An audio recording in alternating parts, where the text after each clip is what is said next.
Saudara-saudari terkasih dalam Kristus Yesus Tuhan, pada hari ini Jumat 11 Juli 2025, kita dalam renungan harian dari Sinode Gereja Kristen Okumene di Indonesia atau GKO dengan berpedoman pada pola pembacaan Alkitab 4M, yaitu menerima, merenungkan, melakukan, dan membagikan firman Allah bagi sesama. Marilah bersama kita berdoa. Allah Bapa yang telah memanggil setiap umat-Mu hidup bersaksi tentang kerajaan Allah sudah dekat.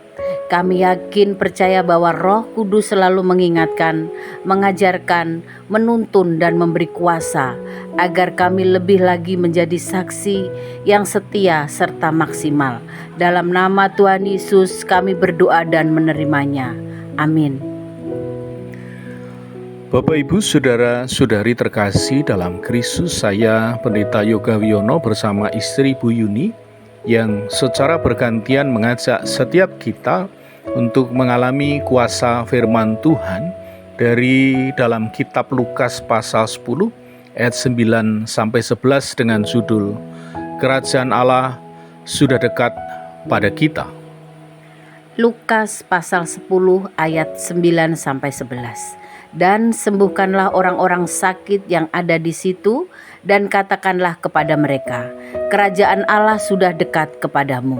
Tetapi jikalau kamu masuk ke dalam sebuah kota dan kamu tidak diterima di situ, pergilah ke jalan-jalan raya kota itu dan serukanlah juga debu kotamu yang melekat pada kaki kami. Kami kebaskan terhadapmu, namun ketahuilah ini, kerajaan Allah sudah dekat. Bapak, Ibu, Saudara-saudari, marilah bersama kita merenungkan kebenaran firman Allah dengan menggunakan pertanyaan berikut ini. Pertanyaan yang pertama, apa tanggapan umat terhadap kerajaan Allah yang sudah dekat? Pada ayat yang ke-9-10. Tuhan Yesus telah mengutus murid-muridnya untuk memberitakan kabar baik bahwa kerajaan Allah sudah dekat, bahkan memberitakan kabar baik kepada mereka yang menolak. Maka tanggapan umat adalah tetap memberitakan kabar baik tentang kerajaan Allah bagi sesama. Kabar baik karena Tuhan Yesus telah datang ke dalam dunia dengan membawa kerajaannya di bumi. Artinya, tata Tuhan Yesus ada dalam diri setiap umat percaya yang hidupnya dikendalikan sepenuhnya oleh Allah. Sehingga hidup umat dalam memberitakan kabar baik dalam teladan perkataan dan teladan perbuatan kasih Allah antara lain dapat menyatakan kuasa Allah menyembuhkan orang sakit, dapat menyatakan damai sejahtera Allah, kesembuhan dan kebaikan dimanapun umat percaya berada, dapat menyatakan kemurahan Allah dengan tetap semangat dan penuh sukacita meskipun mengalami penolakan. Untuk dapat melakukan tugas bagian ini, jika umat dikuasai dan dikendalikan sepenuhnya oleh Allah, maka marilah hidup kita lebih lagi dikendalikan sepenuhnya oleh Allah dengan membuka diri, hidup penuh iman dan pengorbanan menjadi pelayanan Allah yang taat serta setia. Pertanyaan yang kedua, bagaimana pertanggungjawaban hidup dalam kerajaan Allah? Kerajaan Allah adalah keadaan nyata, benar-benar ada dan dapat dialami atau dibuktikan karena telah dinyatakan melalui pelayanan Tuhan Yesus, dan Tuhan Yesus terus bekerja sampai saat ini. Maka pertanggungjawaban umat yang hidup dalam kerajaan Allah adalah yang pertama, tidak mengabaikan atau menolak pesan ilahi. Jika ada orang yang menolak pesan kerajaan Allah karena hati mereka keras, maka penolakan itu tidak akan dapat menghapus kenyataan bahwa kerajaan itu nyata dan sudah dekat.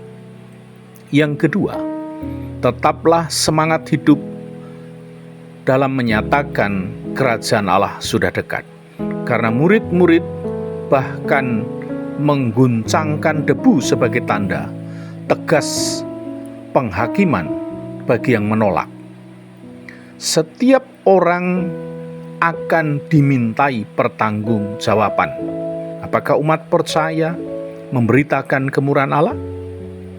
Umat yang memberitakan kasih Allah disambut atau ditolak tidak akan mempengaruhi realitas kerajaan Allah telah dinyatakan.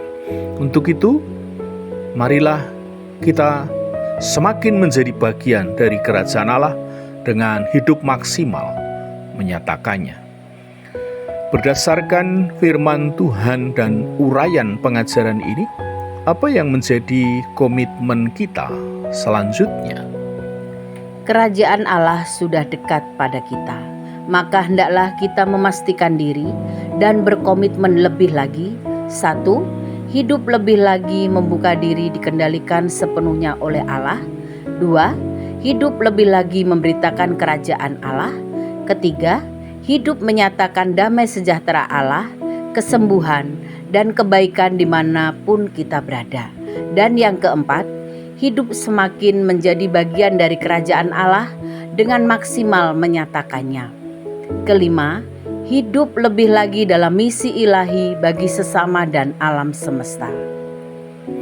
Amin, terpujilah nama Tuhan.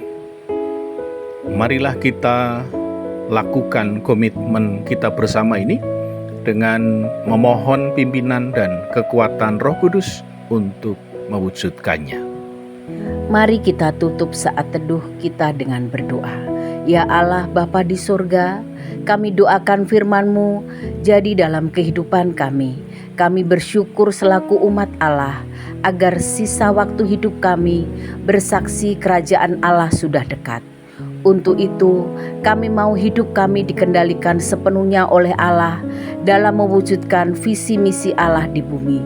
Kiranya renungan hari ini mengubahkan cara hidup kami, agar hidup kami semakin dipercaya oleh Allah. Dalam nama Kristus Yesus Tuhan, kami berdoa dan menerimanya. Amin.